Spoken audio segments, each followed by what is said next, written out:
Este es el espacio de entrevistas con Liz Valareso. WQ Digital. Lo ves, lo escuchas. 8:47 de la mañana, le doy la bienvenida a este espacio al abogado Alejandro Muñoz, es secretario general de la Asamblea Nacional. Gracias por estar con nosotros, buenos días. Qué gusto, Liz, muy buenos días, un gusto estar con usted. No, a usted gracias por acompañarnos para el análisis de este tema que concita la atención y es esta nueva pugna entre la Asamblea Nacional y el Ejecutivo a propósito de la ley antilavado de activos o antipillos que ya fue publicada por el registro oficial. Desde la Asamblea se han anticipado dos cosas. Quiero empezar por la primera, es la presentación de una demanda de inconstitucionalidad. ¿En qué pudieran sustentar esta demanda, doctor? Por supuesto, querida Liz. Mire, el procedimiento de promulgación de este decreto ley por parte del presidente de la República, a criterio no solamente de la Asamblea, sino de varios juristas y constitucionalistas de mucho prestigio en el Ecuador, constituyó un procedimiento inconstitucional en la forma, por cuanto se promulgó una ley que fue expresamente negada y archivada por la Asamblea Nacional, de acuerdo con la Constitución y de acuerdo con la ley. Y evidentemente ante eso lo que corresponde es precisamente presentar una acción de inconstitucionalidad por la forma. Dentro del procedimiento de esta promulgación también existieron otros hierros jurídicos como prescindir de la certificación por parte de la Secretaría General, misma que fue solicitada, pero horas después promulgaron la ley sin haber esperado la respuesta de dicha certificación, lo cual se corresponde en una doble inconstitucionalidad. Entonces eso nos abre las puertas para que la Asamblea Nacional pueda presentar esta acción. Pero alegando además que ha habido una arrogación de funciones, a lo mejor por parte del presidente Daniel Noboa, al enviar al registro oficial una ley que fue negada y archivada por la Asamblea. Por supuesto, sobre todo por haber no tenido competencia el presidente para poder emitir este decreto ley respecto de un proyecto que fue negado, como le digo, archivado por la Asamblea Nacional. El presidente únicamente puede promulgar un decreto ley cuando cuando no ha existido un pronunciamiento expreso por parte de la Asamblea dentro de los 30 días que establece la Constitución, pero en este caso en particular existió un pronunciamiento expreso. Entonces él no tenía competencia para realizar y evidentemente eso también corresponde a una arrogación de funciones que no le competen. El tema es, doctor, es que de lado y lado se señalan artículos de la Ley Orgánica de la Función Legislativa, lo que dice la Constitución, y cada uno parecería tener la razón. Se enumeran una serie de artículos y lo cierto es que hasta tanto, pues lo que hay parecería un enfrentamiento enmarcado más en lo político que quizás hasta en lo mismo jurídico. Esto terminará resolviéndolo la Corte Constitucional. Sí, mire, la norma realmente es clara, querida Liz. Mire, y le voy a hacer solo un ejercicio de lógica matemática que tiene que aplicarse. El artículo 140 de la Constitución establece que el procedimiento para el tratamiento de cualquier ley, ya sea esta económica urgente o no, es un único procedimiento que es el ordinario. Dentro del procedimiento ordinario, el artículo 60 permite el archivo de un proyecto en primer debate. Estas dos premisas nos llevan a una inequívoca conclusión. Entonces, dado que una ley urgente se tramita en procedimiento ordinario y que el procedimiento ordinario permite el archivo en primer debate, ¿se puede archivar un proyecto económico urgente en primer debate? La respuesta es sí. Entonces, no existe las interpretaciones que se han presentado, digamos, contrarias a esta tesis.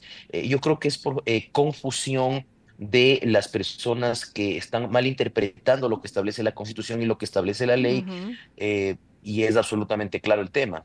Pero yo ahí le quiero señalar dos puntualizaciones repitiendo o diciendo lo que señala el gobierno, ¿no? Por un lado, dicen ellos que el artículo 140 de la Constitución dice que todas las normas se tratan por igual y que habrá dos debates en todo proyecto de ley. Y por otro lado, señalan este artículo 62 de la Ley Orgánica de la Función Legislativa, donde dicen que este artículo es muy claro y preciso porque solo puede negarse o archivarse un proyecto económico urgente en segundo debate. Sí, a ver, Liz, usted, el artículo que habla sobre los dos debates no es del 140, es del 137. Pero ese artículo está hablando de que evidentemente tienen que haber dos debates porque en la ley existen dos debates, pues la posibilidad de dos debates, pero no dice que no se puede archivar un proyecto en primer debate. Dice que para aprobarse un proyecto de ley tienen que existir dos debates. Es decir, no se podría aprobar un proyecto de ley en primer debate. Eso no se podría. Ahora bien, el artículo 62 que usted cita Ujú. habla sobre el segundo debate, lo que no es aplicable a los artículos del primer debate.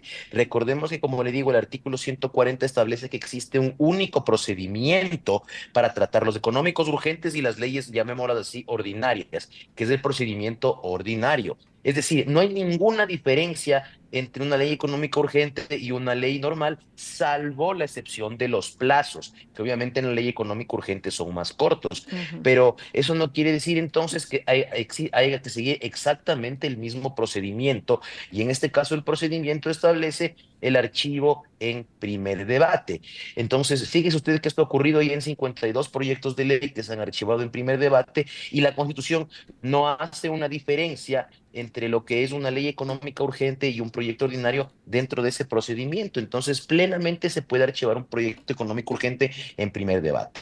Ahora, cabe en este caso reconocer a lo mejor que también esto tuvo un error desde el inicio, porque ahora hablan de que no hay materia de unidad, incluso en lo que se ha publicado en el registro oficial, pero eso pasó por manos del CAL y el CAL hizo que continuara su trámite hasta que llegara al Pleno de la Asamblea. Sí, finalmente, mire, el CAL puede haber resuelto devolver el proyecto, pero me parece que la decisión fue que por lo menos entre a debate, ¿no es cierto?, ver si se podía arreglar, si se podía consensuar el proyecto. Finalmente, dentro de la comisión no se obtuvieron los consensos necesarios y finalmente se optó por el archivo del proyecto. Ok, cabe también algo que algunos están cuestionando y es este anuncio también de ir a la parte penal, de denunciar penalmente al presidente Daniel Noboa y al director del registro oficial por haber publicado una ley que para ustedes pues ya había sido negada, archivada y estaba muerta.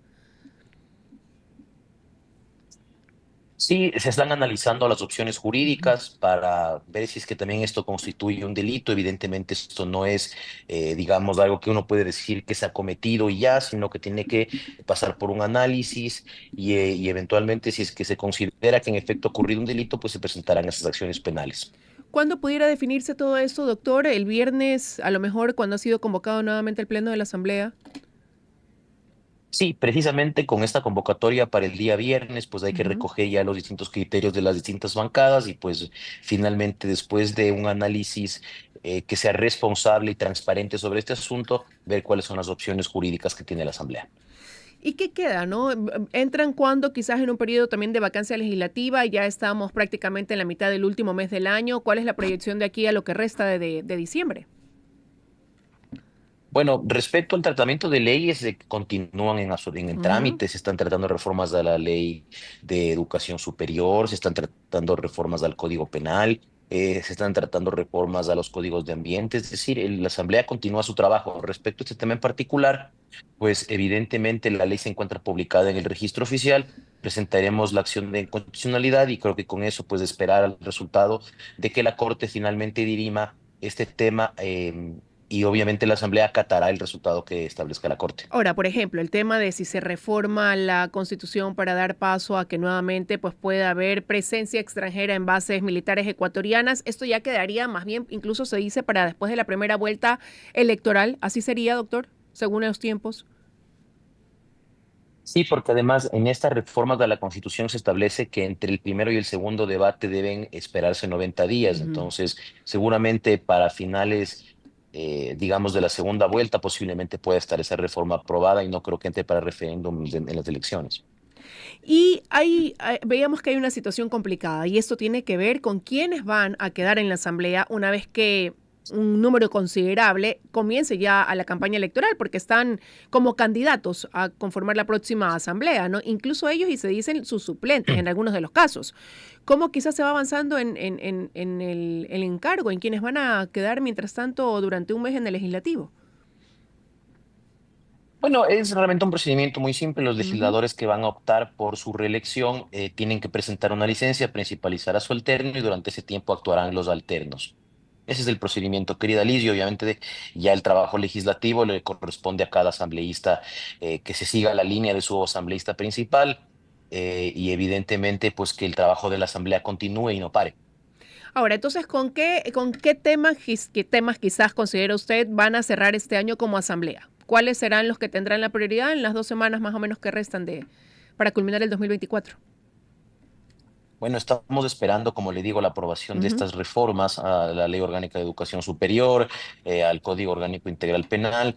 Estamos también esperando que las comisiones despachen ciertos proyectos y pues reformas al Código Orgánico Monetario Financiero, hay una reforma al Código Agropecuario, es decir, hay un sinnúmero de leyes que se van a aprobar hasta fin de año. Bueno, ese es el trabajo que todavía está pendiente. Era importante conocer el criterio también de ustedes y cómo encaminan las cosas en torno a esta nueva pugna entre la Asamblea y el Ejecutivo a propósito de la ley antipillos. Entonces esperaremos hasta el viernes, doctor, para ver qué pasa. ¿Qué pasaría, no? Si esto se remite sí o sí a manos de la Corte Constitucional. Dígame. Bueno, yo creo que realmente no debería existir pugna. Yo creo que la norma es muy clara y las instituciones deben trabajar coordinadamente. En este caso,